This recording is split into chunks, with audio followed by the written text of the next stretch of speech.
What up, what up, what up? Welcome back to Lockdown Universe, home of the bizarre, peculiar, and unheard of stories of UFO legend and paranormal lore. Welcome back, welcome back. Happy to be back. Hopefully, you guys are doing excellent and taking care of yourselves. Welcome back. I am happy to be here. We've got the alien dead kitty. Yes, we do. And we've got the everything Zen Bigfoot, like we always talk about, and we've got Mr. Alien. What color shall we make Mr. Alien today? Well, let's see. We'll make him a nice green. How about that? We'll make him green. All right, green alien today. Kind of typical, stereotypical, but whatevs. And then of course we've got Mr. Planner Dog. And now today's story. So today's story is a great story. Comes to us from the UFO Casebook, actually. And it's about a story that originated back in Falkville, Alabama, which seems to be a place where a lot of alien abductions and events take place. All the way back October 17th, 1973. Now, we know Halloween's right around the corner, so it's coming up. So let's talk about it. So, this article is from the UFOcasebook.com if you want to take a look at it. /tinfoil.html. Okay, so this is about the Alabama tinfoil alien. Now, when you think about tinfoil, I think about Pee Wee's big ball of tinfoil, and maybe that thing came to life.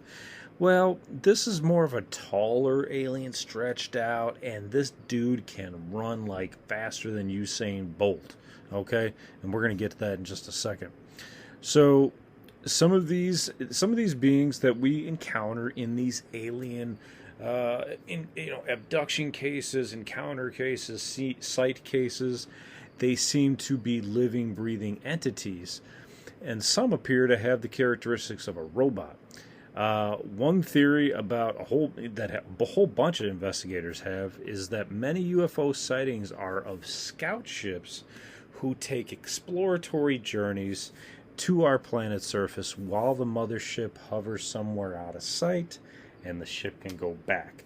And if the ship doesn't make it, it's like a Pinto. You just leave it. You don't come back for it. So many propose that a lot of these scout ships are occupied by robotic, mechanical beings, or even biological entities that they've created to be their little drones.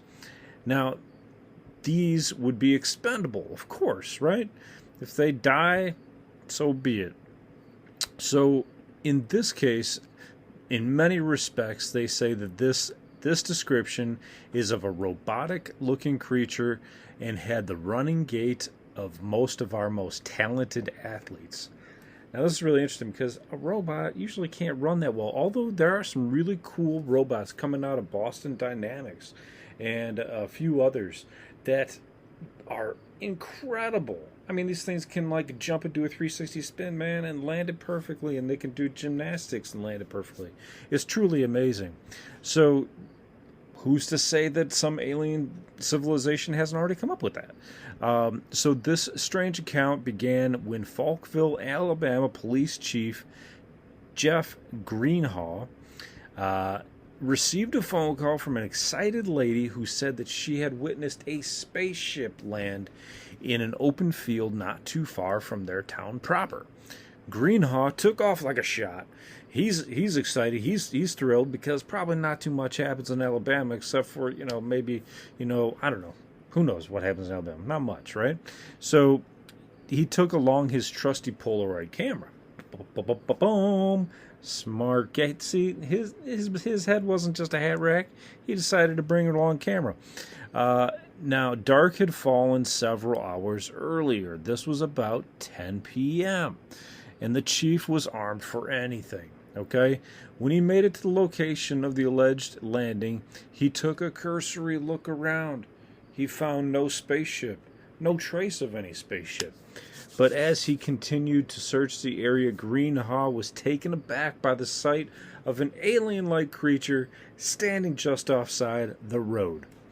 Okay, the being appeared to be wrapped in aluminum foil as it began to walk toward the chief, Greenhaw. It's getting interesting now, isn't it? So, it took a look, or he said it looked like his head and his neck were made together. Head and neck made together. He was real bright. something like rubbing mercury on nickel, so very shiny. But just as smooth as glass, different angles gave a different lighting. I don't believe it was actually aluminum foil.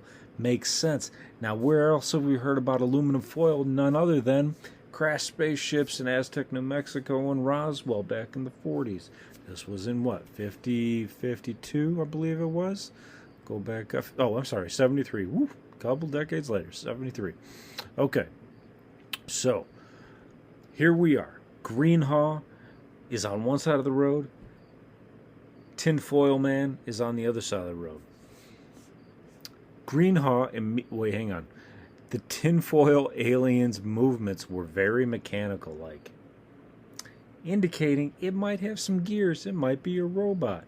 That's just Greenhaw's perception as a human up until our technology of the point in 1973. Everything might look like a robot if it's wrapped in tinfoil, right? He states that there was actually an antenna attached to his head as well. Well, what do we use antenna for? For communication purposes. So, although Greenhaw was in shock, he managed to snap off a few pictures of this odd-looking alien. When he flicked on his headlights, the alien was clearly frightened, right? As any deer would be caught in headlights, or any human probably would be too. And it began to make its escape.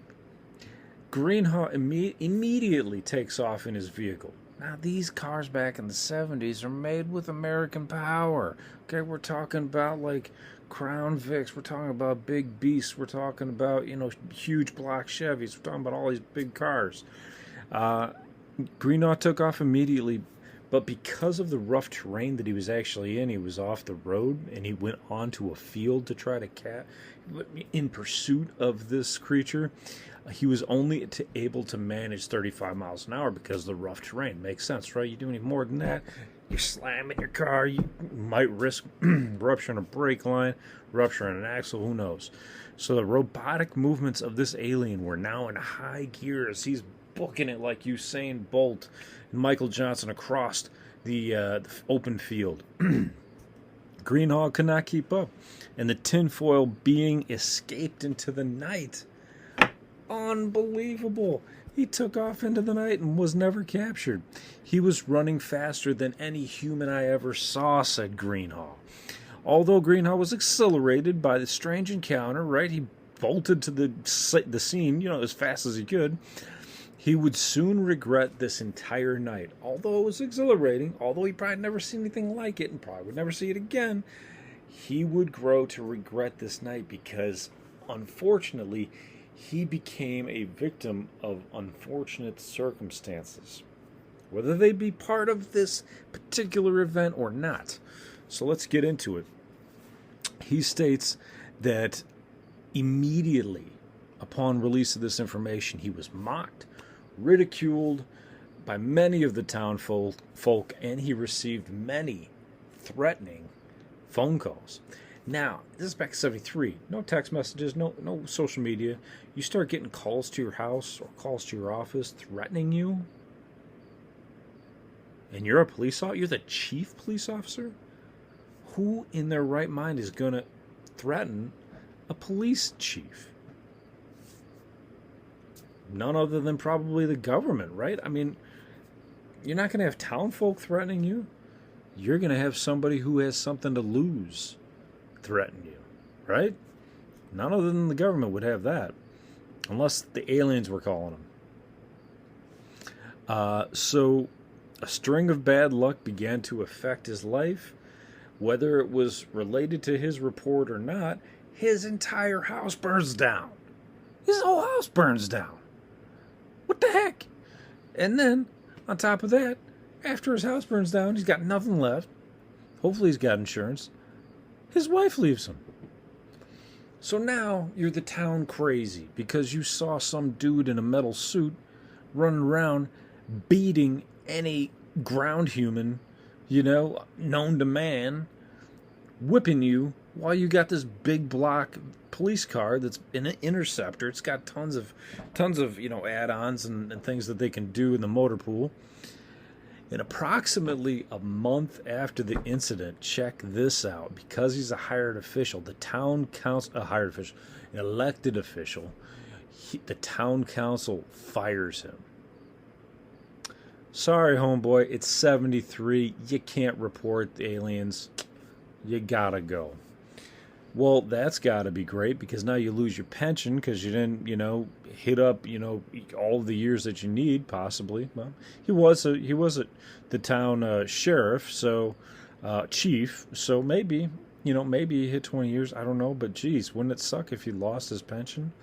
And good luck getting hired again, right? Approximately a month after the incident, the town council fires him. So much for the theory that so many other UFO encounters that are made by individuals who are looking for notoriety or financial gain. The cop isn't. Cop's got a good job, doesn't want to ruin it, so what does he have to gain? Nada. Greenhaw would eventually regain some semblance of a normal life, but he would always regret the night that he met the TinFoil alien. Now, the source is NICAP.org, which is great because it's an official source. Pull it up here, we'll be able to get an official story, see if there's any other additional info about this particular case. So, what are your thoughts? Because this could have been a robot drone.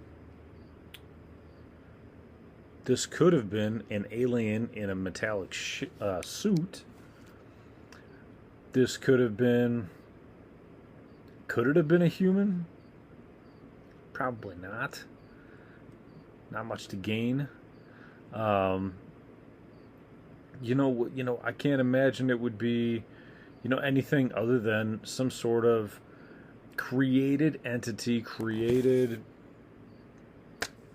not necessarily biological entity, but created entity for researching purposes or for, abduction cases. Who knows, right? We really don't know. We have no clue. So that's really the story.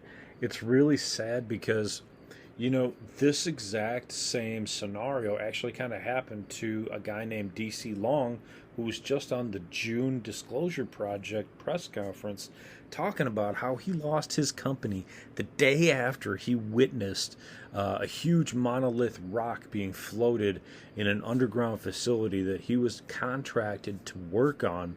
And when he left the facility, they informed him that he had to sign an NDA, non-disclosure agreement. He and his entire crew refused to sign it because they said they didn't see anything. There was nothing really that special down there. Yeah, there was a floating monolith rock, but they didn't bring it up, and they didn't even think it was that fascinating. It wasn't like there's a bunch of aliens hovering around down there. It's just this big-ass, humongous rock that was levitating. Anti-gravity. Okay, cool, you're working on that. They're not going to go out and tell people. But because they didn't sign that NDA, he had the exact same thing happen to him. His entire business was wiped out. He had all these construction tools, huge team of guys working for him. What happens? The entire warehouse or storehouse of his tools is wiped out overnight. All of his guys go to the shop the next day. There's nothing there. His bank account's wiped out. He's living on the streets, freaking homeless after only a few months, and lives that way for 2 years. And then finally he was assisted by some individuals, helped out financially, brought him back up on his feet, got him back into a job, and was able to come forward on June 12th, I believe it was, 2023, during that press conference. So it's these individuals who are at high levels, whether it's police chief, whether it's a contractor for the government, whoever, that nobody's safe. You could be an individual out in public not working for anybody. You couldn't be safe. And neither are these elected officials. They get kicked out by the town hall, the town council, and then you get your business ransacked overnight because you didn't sign an NDA. F you guys. You know what I'm saying? F the people that are putting this shit into place, because these are good, hardworking people and they don't deserve what's happening to them. So big middle finger up for you guys. I'll put explicit content here. I don't care. I'm not swearing, but it's just a dang shame. You know what I mean? That's just somebody witnessing something and basically coming forward making a report. That was in his case. In Grenhaw's case. In DC Long's case, he didn't even make a report. Government just shut his ass down. And that's what it seems like they do. You make a report, we're going to put you out on the streets so you look like a kook. You're going to lose your house, you're going to lose your wife, you're going to lose your job, and you got nothing left. So who's going to believe you because you're sitting out on the streets not making any money, and you will eventually go crazy. You lose your house, you lose your wife, you lose your job. Dude, I don't care how strong you are. You're probably going to lose it for a while. And your main focus isn't going to be doing some sort of UFO alien disclosure project tour. Your main purpose and focus is going to be, how the hell am I going to live till the very next day and survive? So that's what they know. That's what they're guaranteed on it. And, they don't have to take you out. They can just wipe your finances right off the map, your job, your family, your house, everything. Just gone. So anyway, a very interesting case from 73 that reflects 50 years later out into 2023 with DC Long's case. And feel free to check out DC Long's case. It's back just a few episodes in my podcast, which I believe is titled The UFO Disclosure Part 2. So we talk about DC Long's case there. Really fascinating what he sees, fascinating what happens to him, and good stuff. So anyway, thank you for listening. Thank you for continuing to support by leaving a review, giving us a rating, and sharing the podcast. Just share it to a friend, one friend. If everybody does that, maybe 2-3 friends even, we'll be in good shape. We'll be able to continue bringing good quality content. And hopefully that's my dream and my ambition. So I would appreciate your help in doing that. So anyway, guys, we're continuing to move forward, continuing to get better and better tech, and hopefully you're enjoying the podcast. So until next time, guys, take care of yourselves, your loved ones. Follow through on your hobbies and your goals and your dreams. And as always, continue to question the universe around you. Till next time, guys. Take care of yourselves, and Lockdown Universe out.